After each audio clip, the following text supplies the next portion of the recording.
Bakit naman kaya dito pa dumayo si Mother sa Mindoro ng pagbili ng TV?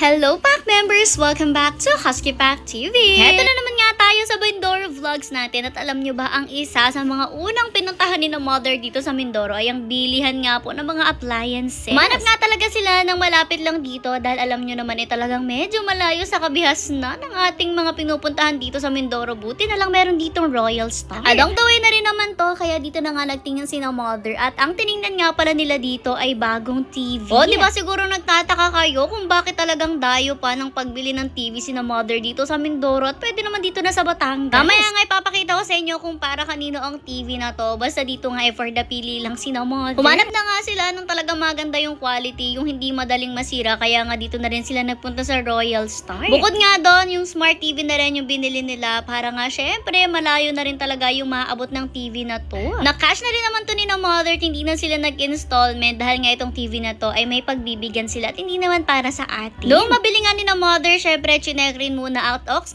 naman na ang TV na to. Perfect size nga lang rin siya para doon sa pagbibigyan natin dito sa Mindoro. Bale, itong Astro na Smart TV nga yung binili nila dahil pasok rin nga ito sa budget nila. At maganda na rin naman siya. May YouTube, Netflix at talaga maganda na rin yung kanyang display. Kita nyo naman, malinaw siya. Talaga napakaganda rin ang quality. Kaya ox na nga ito. Pinakap na rin nga ni na kuya para madala na natin yan sa pagbibigyan natin today. O, diba napakaswerte? May brand new TV. Eto nga, feel ko dito nyo na malalaman kung saan ba to dadalhin dahil after nilang bumili ng TV, talagang namili naman na sila ng mga ulam. Kumuha na nga sila dyan ng isda, karne at pati na rin nga sandamakmak na tinapay at alam nyo na kung saan natin to dadalhin dahil every time na umuwi tayo dito sa Mindoro, palagi tayo bumibili nito. Syempre, walang iba kundi dito sa mga kamag-anak ni Mother sa Mindoro at nagulat rin nga pala sila dahil may bago ng daan dito papasok. Yung dati kasi dinadaanan natin, hay naku, alam nyo naman napakahirap nung daanan at minsan nga talagang napakabaha pa tuwing umuulan. Kaya naman buti na lang may bago na ring daanan dito. Tingnan nyo, mukhang okay rin naman siya. Yun nga lang talaga, may mga parts na medyo mahirap ring daanan. Bukod doon, hindi rin kalawakan yung daan kaya kapag ganito talaga mga pabukid, kanya-kanya na lang talagang bigayan kapag may makakasalubong. Dito nga medyo nahirapan pa si na Mother dahil nga medyo kakaiba na yung daan dito. May part na medyo malalim tapos biglang paumbok. Tapos malalaki rin yung mga bato kaya dinahan-dahan nga nila. Challenge talaga bago pa tayo makarating finally dito sa mga inay which is ang family ni Mother. Pagdating naman natin dito sinalubong nga agad tayo netong si Doggy. Kita nyo naman, napakalaki na talaga niya ngayon. Pero nakakatuwa sa kanya, talagang hindi siya nagbabago. Diyan pa rin talaga siya palagi kay tatay. Lagi siya nakatabi, hindi mo yun mapapalayo kay tatay. Pag nga tinatali nila yan sa malayo, ay naku talaga umiiyak na yun kapag gusto nang bumalik kay tatay. Talagang bet na bet niya si tatay at very loyal siya sa kanyang amo. Anyway, speaking of tatay, alam nyo ba yung TV na binili natin,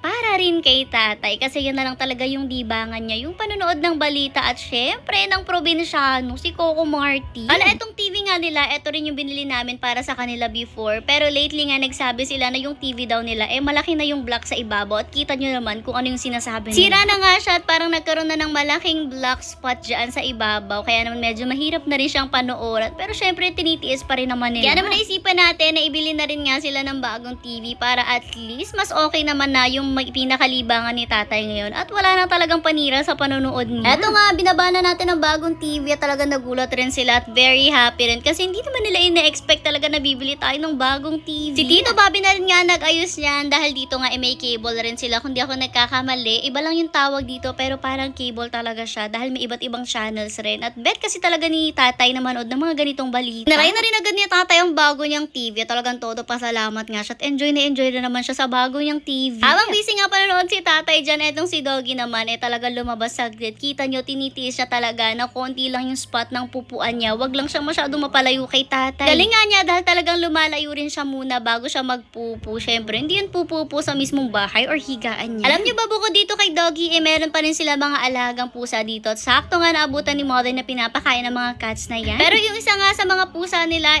nakakulong. Ang pangalan daw niya ay si Lucky at kinulong nga siya dahil bukod nga sa binubuntis niya, lahat ng mga babaysot na pusa dito nangangalmot rin daw siya ng mga upuan ng motor. Maya-maya pa dumating na rin nga etong kapatid ni Mother na si Tito Ben kasama nga po ang kanyang asawa. At syempre, nagmaritesan sila dyan. Anyway, isa lang muna for today's video, guys. Update ko na lang kayo sa mga susunod na mangyayari sa trip ni Mother dito sa Mindoro.